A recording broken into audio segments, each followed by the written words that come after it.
Morning, everyone. I'm excited to be here to talk about this with my social media manager, Kim Vanderpool of Fresh Impact. Kim, this is a message I'm getting from a lot of my clients that it's getting harder again, almost like running our business the way we used to before COVID. Wasn't as Yes. easy then. Yes. Yeah. It is getting harder and challenging, and people, we saw it coming. This shouldn't be a surprise. And the economy goes up and down Yes. all the time. Yes. That's just the way it is. But there are certain ways that we can be smart about it. And there are ways that if we just take a deep breath, assess things, and we can ride through we can sail through that little stormy, bumpy road in the ocean type thing. Yes. And this is what everyone has to do. This is a tough economy. We're back to pre-COVID times where you actually have to work a little harder to run your business on the marketing side, as Right. opposed to when people got buried with so many clients, they were really working on their process and procedure or managing that many clients and juggling that and feeling buried and underwater. And now, as those clients are finishing, some of the designers are experiencing business as usual prior to COVID. Like, how do we market ourselves? So I know you have some top marketing tips for interior designers during this difficult economy. Right. Well, I think the first thing to do is assess where your customers' needs are. So we had gotten into kind of where we didn't have to do a lot of marketing. And so now we have to okay, so what do our clients need? And are we speaking their language? Like, if you are a designer that works with the medium to the upper income families, what do they need right now? Are they taking vacations, or are they still investing into their home? And then what areas of their home are they doing? Are the families that they're working with, are they juggling and they're busy, so maybe they need to focus on the kitchen? Or is it in your area where they need to take a slow down and breathe? Life has gotten crazy again, so they need a cozy family room. Where do they want to spend their time, and where Right. And where are their struggles right now related to their home management? Right. And pressing on that, our homes, the benefit, one of the beautiful things that COVID did show us was that our homes are our foundation. They're our nesting spot. And having a beautiful home is a privilege and a right that we have. That's what we're working for. But so many of us oh, I just work and then whatever.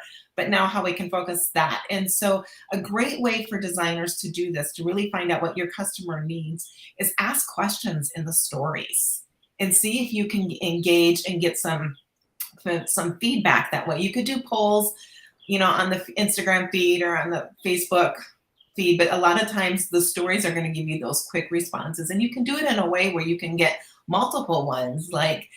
When you're home on a Saturday morning, where do you spend your time? In the kitchen or in the family room?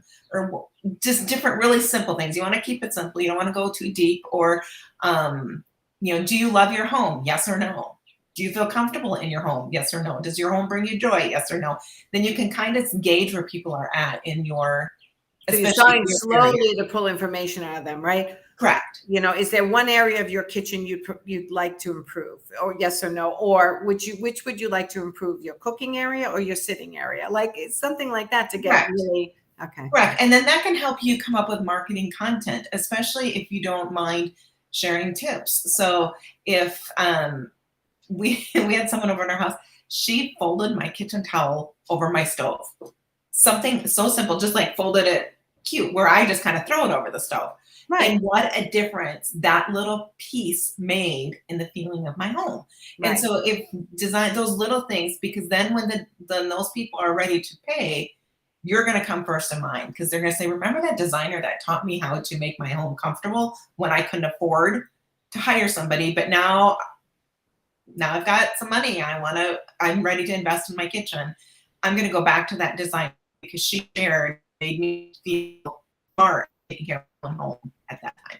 Yes. And you know what? I think that sometimes designers, I know some designers that I've worked with, they think the way I've marketed myself as share tips, like we're doing today. Share your knowledge, share how you know, or what has worked for people in the past. That is what rises you to the level of expert in someone's mind. So when they need you, they think of you. Okay. So I'm trying to make it very simple so everyone understands, like, share tips, even the simplest of tips, because what Kim said is true. If someone is going, that designer always comes out with cute little, and even if they're a little bit of DIY tips, that you become known as the expert, and then you can go up further the line and become more expert tips as Right. to attract different people. But And start out by sharing. right. And it's scary to start sharing tips because our natural instinct is like, well, then they won't need me.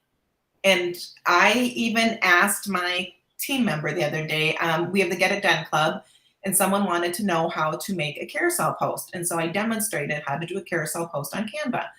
And then I was like, oh, I should do this and share a video on socials. And then my instinct was like, well, if I do that, then they're not going to need me.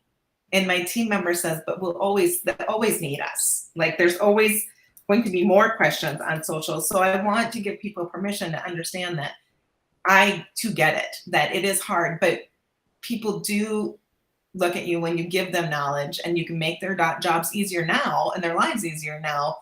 When they can afford you, then they're going to hire you. Well, yeah, I mean, and most interior designers want to say, my ideal client is someone who can afford me and wants me to be able to do my job the way I can do it best without their involvement or over involvement. How does it happen? You continue to share tips. They continue to use those tips. They continue to do those tips until they get to a point where, like, wow, there's a lot to know to make this place actually what I want it to look like. Right. And I've done these little tips, but now they're getting a little bit more advanced and complicated, and I'm getting unsure. You know what? Why don't I just hire them? Right.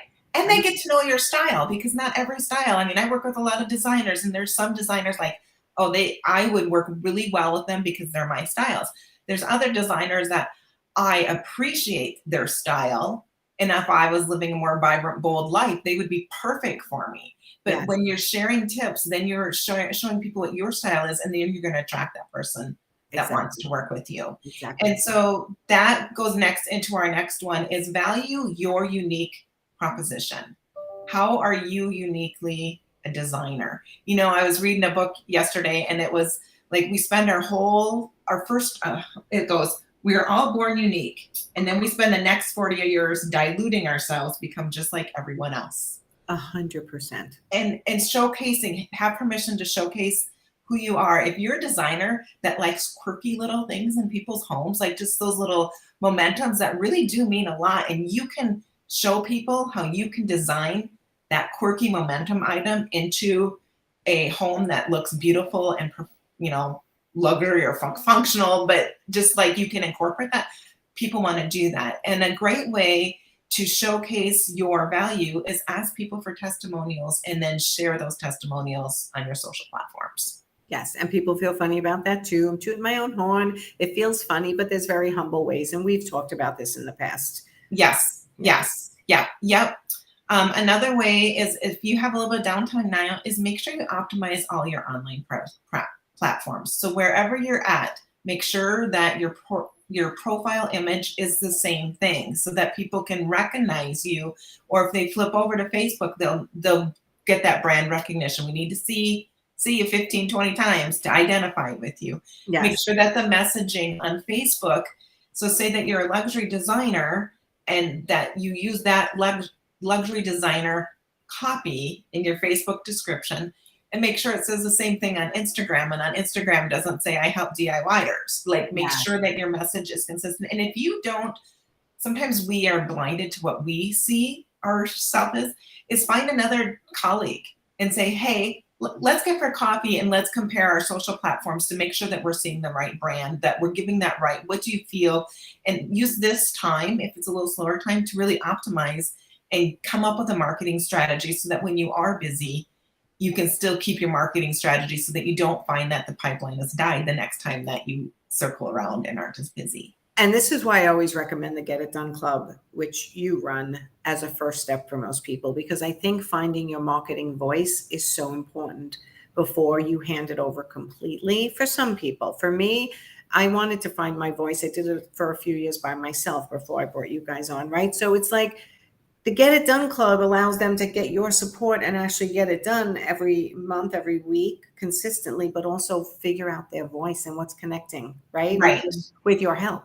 Right. And I will say that when we've taken on designers and do complete management, the ones that know their voice, it works really well. The ones that don't know their voice, it's a struggle for them. It's a struggle for us. And typically we end up doing services 3 to 6 months and then they take it back to learn their voice because it's really challenging for someone marketing. How could we know your voice if you don't know your voice? Oh my God, I just thought of something live right here. You should require everyone be in the Get It Done Club for a month or two before you take them on as fully managed clients so that they get to learn their voice or whatever months. But anyway, that's Right. a bar. But I think it's the right place to start to learn your voice. And your voice will change over the years and you're allowed to modify, but as a good starting point, Sometimes we need permission to be okay with our voice. And that's where I see we're timid, we're scared. Like I did it myself. I was like, oh, all these agencies look like this. Well, I'm not like this. I'm a barefoot person that likes to play with my flowers. I'm not someone that's going to wear a suit to impress, but that's how we tend to, and we do it across all fields, whether you're a designer or no matter what fields you're in, you showcase one thing, but people do business with people that they can know, like, and trust. And that's how they're going to know, like, and trust you. So, and leveraging customer retention strategies. So paying attention to the clients and the customers that you currently have or that you've had in the past. And fun ways to do this is if you know that a client loves waterfalls and they had a waterfall feature even in their living room and you're looking through a magazine and you see a picture of a waterfall statue, rip it out, send them a quick little note. Hey, saw this, thinking of you, love working on your project, hope all's well in your world. Yeah, nurture your existing client base or people who follow. Right. Yeah. Something really simple that you could really bring in. As one other gentleman, I was reading his book and he said he was at the bar and he thought of a client he'd worked with. So he just used his bar tab and he said, hey, sitting here, have a drink, thought about our project we worked with, hope all's well with you, and sent the bar tab. Thankfully, he paid for it before he sent it. That's great. But those are things that you can do to think about customer retention. Sometimes we think that we have to send these lavish gifts or do all this other stuff, and really just those simple things make a big difference. Okay. And then exploring collaborative opportunities.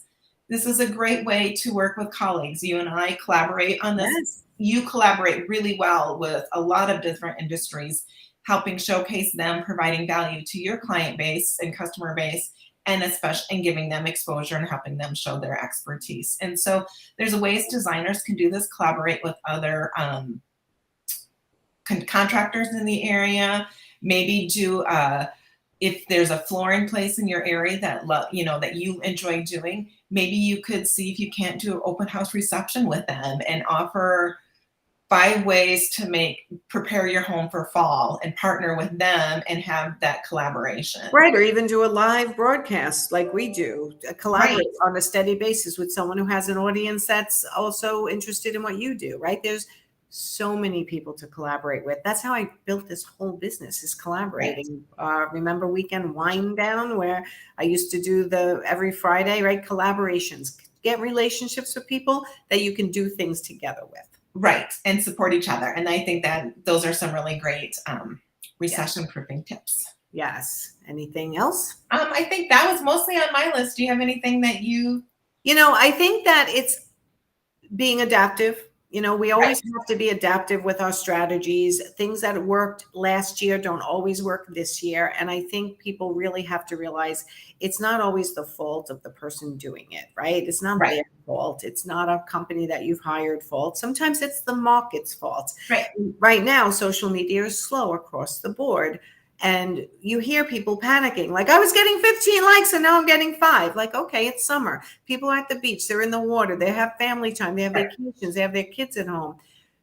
And let it ride out a little bit and test some strategies in the meantime. Like you say, more interactive, ask questions, try new things when it gets stale. And you have to always assess your marketing efforts ongoing every 3 or 4 months. Yeah, it's never going to be the same. And think about, we're not on social as much. We're out enjoying the summer. And then remember, likes don't pay the bills. And so just because you're not always, you want to pay attention to the likes, but you mostly want to pay attention to, are people engaging with your content? Yes. If you post content and you're not getting any likes, then maybe you're not reaching, reach out to a colleague, reach out to someone that you trust and say, can you look at my feed and just see how's that resonating with you? We do that in the club, is that we'll look at the feed and it's like, oh, well, did you know you didn't put any hashtags on the last 5 posts? I know sometimes it's something simple that you Right. just don't see yourself. So being in the Get It Done Club or some other accountability partner person or coach or something can assess and go, this is additional things you could be doing. Let's try. Right.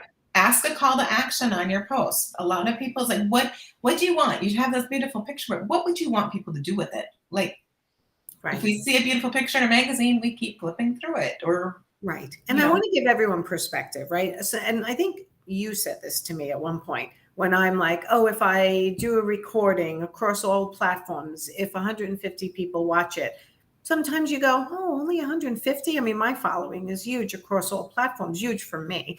Not like the big guys. And you said to me, if you had 150 people listening to you in a room, wouldn't you feel pretty proud of that? I'm like, oh, yeah. And I got 150 people listening to me across social media platforms, right? So perspective, but then are those people my potential buyers, right? So eventually, will they need me? So you guys all who are watching and listening on live or on replay have to consider these same questions, right? It's not just likes, it's engagement. And then with the engagement, are you connecting with these people? And do you have to reassess and your marketing efforts and modify accordingly in order to find the buyers, not just the likers? Right. 100%. And enjoy the summer. Take a deep breath. And fall's coming, and the holidays. It is really a good time to assess your social media and get into the Get It Done Club, because right now most people are starting to slow down if they haven't slowed down already. And it might be that way for a month and a half to 2 months. So you could be getting it done in the background and planning your 3 to 6 months worth of social media while you're slow, instead of sitting around going, what should I be doing? Correct. Correct. And connections matter. And you may not think that putting it out there, it does matter. Like, I had someone contact me from my social that contacted me like 3-4 years ago, but they've been following and now they're in that position. And so it does matter.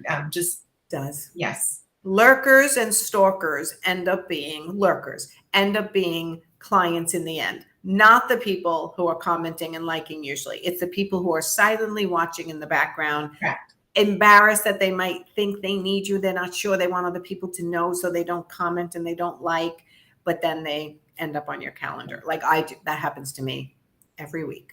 Yes. Every week. I'm like, I've been following you for years. I'm like, really? I've never even seen your name. Like no like, no follow, no comment, nothing. But it's because they're just been observing and thinking in the background, and that's okay. So that's what we want all the designers doing, making people know who they are, thinking, understanding they're the expert, share your knowledge, keep it consistent, but also reassess your marketing efforts and try to get it more engaging. Correct. 100%. Okay. All right. So if you need, which you all do, need Kim, reach out to her. We provided a link. What link did we provide? To the social media club, which is your Get It Done Club. Yeah. Yep. Okay. Yep. So, if you have questions, reach out. All right. Perfect. Thanks, Kim. Thank you. All right, everyone. Go have a great week. Talk to you soon. Bye. Bye.